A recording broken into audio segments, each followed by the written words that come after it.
रामकृष्ण हरी माऊली आज कैलासवासी ज्ञानदेव धोंडीबा पळसकर गुरुजी यांच्या प्रथम पुण्यस्मरणाच्या निमित्ताने मी दादासाहेब कोरेकर मुक्काम पोस्ट नावरे तालुका शिरूर त्यांना आमच्या परिवारातर्फे श्रद्धांजली वाहण्यासाठी इथं उपस्थित आहे. प्रथम पुण्यस्मरण आहे असं समजल्यानंतर गुरुजींच्या विषयी 4 शब्द बोलावे आणि म्हणून आज तो योग आला. ज्योत अनंतात विलीन झाली, स्मृती आठवणीने दाटून आली, भाव सुमनांचे ओंजळ भरून वाहतो आम्ही श्रद्धांजली. अशा प्रकारे गुरुजींचं जे व्यक्तिमत्व होतं ते माझ्या डोळ्यापुढे आज साकार झालं. कारण गुरुजी आणि माझ्या वयामध्ये 2-4 वर्षाचं अंतर. गुरुजी माझ्यापेक्षा मोठे होते. आमच्या गावी त्यांचं सतत नावरे गावी येणं जाणं होतं. कारण आमच्या काकू पार्वतीबाई जगन्नाथ कोरेकर या त्यांच्या भाच्या असल्यामुळे यायचे आणि ते त्यांच्या अगोदर खरं म्हणजे जयवंतराव अण्णा विठ्ठलराव यांचं जाणं येणं असायचं. पुढे ज्ञानदेवही यायचे. ज्ञानदेव गुरुजी होण्यापूर्वी विद्याधाममध्ये ते शिकत होते. 9वीपर्यंत त्यांचं शिक्षण झाल्यानंतर मला ते बोलून दाखवायचे की मला शिक्षक व्हायचे आणि त्यावेळेला ट्रेनिंग कॉलेजची सोय जामगावला होती.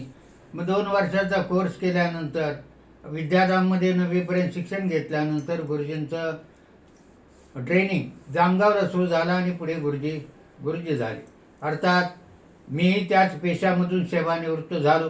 गुरुजी प्राथमिकला काम करत होते आणि पुढे काही वर्षानंतर मी माध्यमिक शाळेमध्ये शिक्षक म्हणून रुजू झालो आणि काही दिवसातच पुढे त्यांच्याचमुळे या परिवारामुळे जयवंतराव अण्णा ज्ञानदेव यांच्यामुळे मी मुक्काम पोस्ट पळवे बुद्रुक इथला जावई होण्याचं मला भाग्य लाभलं. कारण दादाभाऊ कळमकर यांच्या धाकट्या भगिनीशी माझं लग्न झालं आणि ते जमवण्याचं कार्य याच परिवाराने केलं.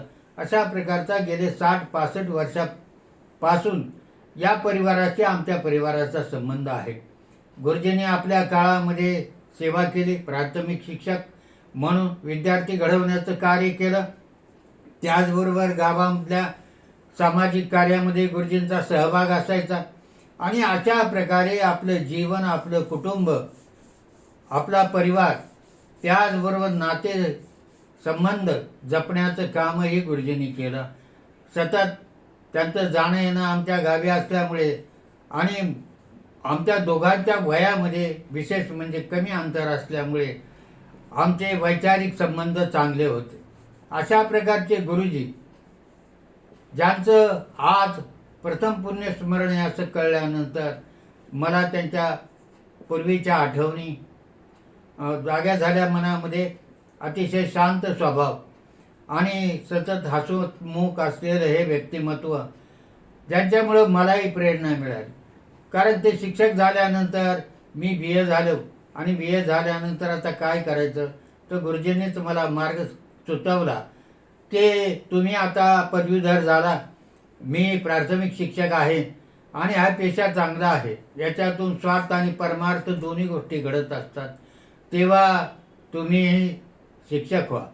आणि अशा प्रकारे मी पुणे जिल्हा शिक्षण मंडळामध्ये गेले 35 वर्ष, मला सेवानिवृत्त होऊनही आता 17-18 वर्ष होऊन गेले, 35 वर्ष सेवा केली. मुख्याध्यापक म्हणून सेवानिवृत्त झालो आणि गुरुजींचा आदर्श डोळ्यापुढे ठेवून आयुष्यभर त्यांच्या पावलावर पाऊल ठेवून त्यांचं अनुकरण केलं. अशा प्रकारचं एक सुंदर व्यक्तिमत्व. नातेसंबंध जपण्यात गुरुजी खूप पुढे असायचे. कारण माझं लग्न जमवताना त्यांनी मला 2-3 वेळा विचारलं की तुम्ही आमच्या गावचे जावई होता का. मला तोपर्यंत त्यांच्या कुटुंबाशिवाय बाकी गावातल्या कळमकर इतर परिवाराचा काही फारसा संबंध नव्हता. कारण अलीकडच्या पळव्यामध्ये नारायणराव संभाजीराव देशमुख गुरुजी, तेही गुरुजीच होते. पुढे नोकरी सोडून त्यांनी आपला उद्योग व्यवसाय आणि शेती करायला सुरुवात केली. ते माझ्या काका होते. त्यांच्या पत्नी माझ्या मावशी होत्या. त्यामुळे त्या पळव्यामध्ये माझं येणं जाणं असायचं. आणि इकडेही आमचे चुलते काका जगन्नाथ कोरेकर यांचं जुनं नातं होतं या कुटुंबाशी, अण्णांच्या कुटुंबाशी, गुरुजींच्या कुटुंबाशी. त्यामुळे त्यांचं जाणं येणं असल्यामुळे आमचे चुलते आणि माझ्याही वयामध्ये कमी अंतर होतं, त्यांच्याबरोबर मी सतत या परिवाराशी यायचो. आणि अशा प्रकारे हा सर्व परिवार सुंदर. अण्णांचं मार्गदर्शन, जयवंतराव अण्णांचं गुरुजींना लाभलं. त्यांच्या पाठबळामुळे त्यांचं शिक्षण झालं. पुढे त्यातूनच ते शिक्षकी पेशामध्ये गेले आणि अशा प्रकारे थोरा मोठ्यांचं मार्गदर्शन त्यांना लाभलं. 2 थोरले बंधू, इतर परिवार, भगिनी, त्यांच्या कुटुंबातले सर्व, त्यांची मुलं, गुरुजींच्या पत्नी, नातवंड, या सर्वांचा उल्लेख करणं आता शक्य नाही. परंतु ह्या सर्वांच्या दुःखात आम्ही सहभागी आहोत. आणि अण्णांचे चिरंजीव परवाच भेटले होते, महेंद्र पळसकर, ते भक्तिमार्गात आहेत. त्यांनाही गुरुजींकडून मार्गदर्शन लाभलं. आणि अशा प्रकारचा एक सुंदर परिवार आणि त्यातलं एक सुंदर व्यक्तिमत्व म्हणजे ज्ञानदेव गुरुजी.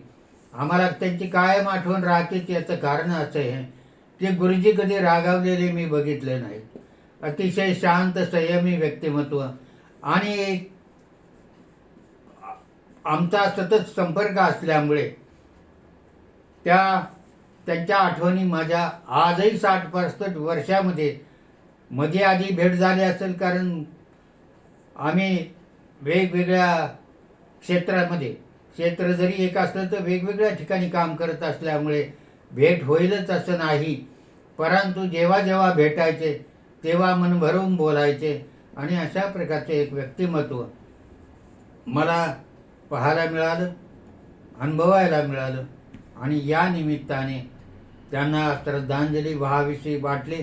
त्यांच्या सर्व परिवाराच्या दुःखामध्ये आम्ही सहभागी तर आहोत. आणि आमच्या सर्व कोरेकर पाटील परिवार, मुक्काम पोस्ट हावरे, तालुका शिरोळ, या त्यांच्या प्रथम पुण्यस्मरणाच्या निमित्ताने मी त्यांना श्रद्धांजली वाहतो. संत रामदास स्वामींनी म्हटलंय, देहत्यागीता कीर्ती मागे उरावी, मना सज्जना हेची क्रिया धरावी, मना चंदनाचे परी त्वा झिजावे, परी अंतरी सज्जनानी व व्हावे. अशा प्रकारे आपल्या परिवारासाठी त्यांनी पुष्कळ काही कष्ट घेतले. त्या कष्टातून आजची पिढी उभी राहिली. आणि अशा प्रकारे माणूस जातो पण पाठीमागे पुष्कळ काही आपला ठेवा ठेवून जातो. तसे गुरुजी गेले. गुरुजी जरी गेले, आपल्यातून देहाने गेले, तरी मनाने ते पाठीमागे राहिले. तेव्हा पुन्हा एकदा गुरुजींना अभिवादन करतो, त्यांना श्रद्धांजली वाहतो आणि थांबतो. रामकृष्ण हरी.